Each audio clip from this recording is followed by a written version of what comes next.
On the 3rd of June 2012, 1,000 boats floated down the Thames under power and rowed, some sailed, to pay tribute to Queen Elizabeth II on the occasion of her Diamond Jubilee.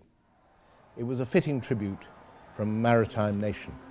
All sorts of boats came from all parts of the United Kingdom, from the Commonwealth, from all over the world. We even had Venetian gondoliers, Maori war canoes, dragon boats from Hong Kong.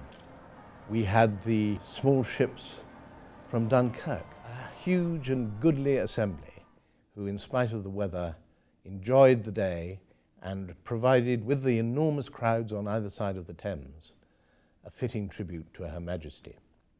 Among these boats was one particular boat, a Herefordshire trow, which had been built with the gift of Herefordshire oak trees, and the trow itself took its proper place in the road section on that day.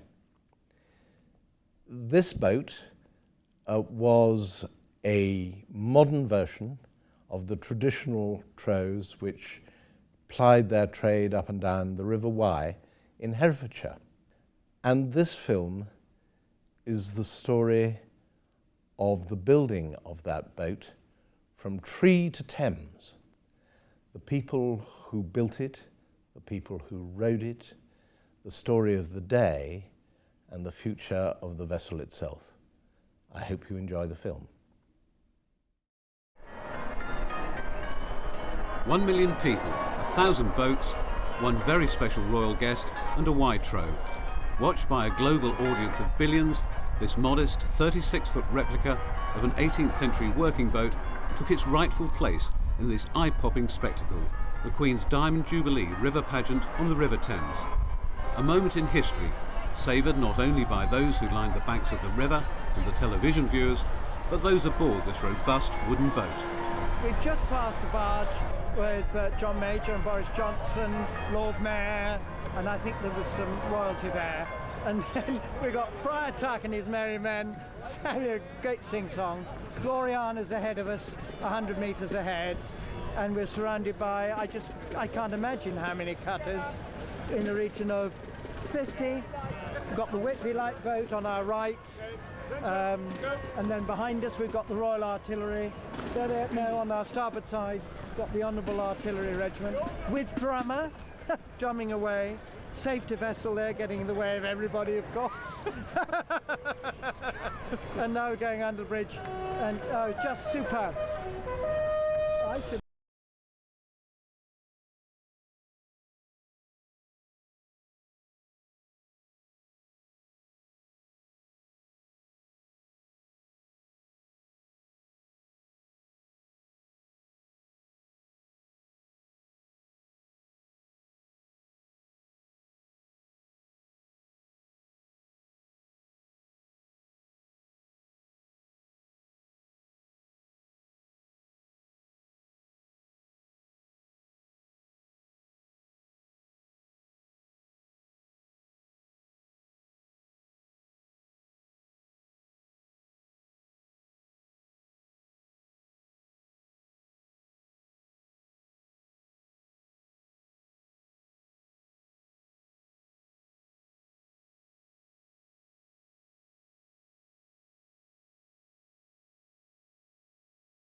Around us. That's fabulous. Look at the crowds, thousands. They're 12 deep on the embankment. Events in my naval career which have been exciting, challenging, rewarding. But this is in a different dimension. Boats of all shapes and sizes from across the globe, acknowledging the crowds with their horns, bells and klaxons, joined the flotilla as it snaked its way along the 7.5-mile route, with cheers from onlookers positioned on and between the famous bridges that link one half of the capital with the other. I did all the decorations for the Haven Door, which is carrying some of the royal family today. I made all the swags and everything and various stuff inside. It's a huge event in history and it's a once-in-a-lifetime opportunity. to come and see all this celebration and to pay tribute to the Queen. Having been born in London over 50 years ago and raised in Canada, I'm quite proud. You know, there's dozens of friends and family, dozens, probably hundreds of people in Vancouver. There'll be Jubilee parties all over Canada today, and a lot of people are already phoning and texting. They're up and they're looking forward to seeing the event as well. So that's another part of it, is to sort of connect back to Canada with all the loved ones.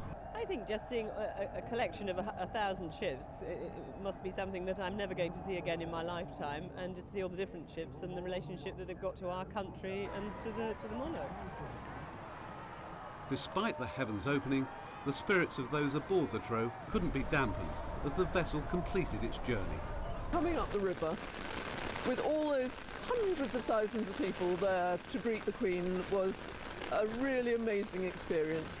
The team worked wonderfully, they rowed brilliantly, and we had a lovely time. And what next for the Trow? Well, she has another date with royalty. This time she'll be on display at King George V playing fields in Hereford for the county's Diamond Day on July the 11th, when the Queen and the Duke of Edinburgh are due to visit the city.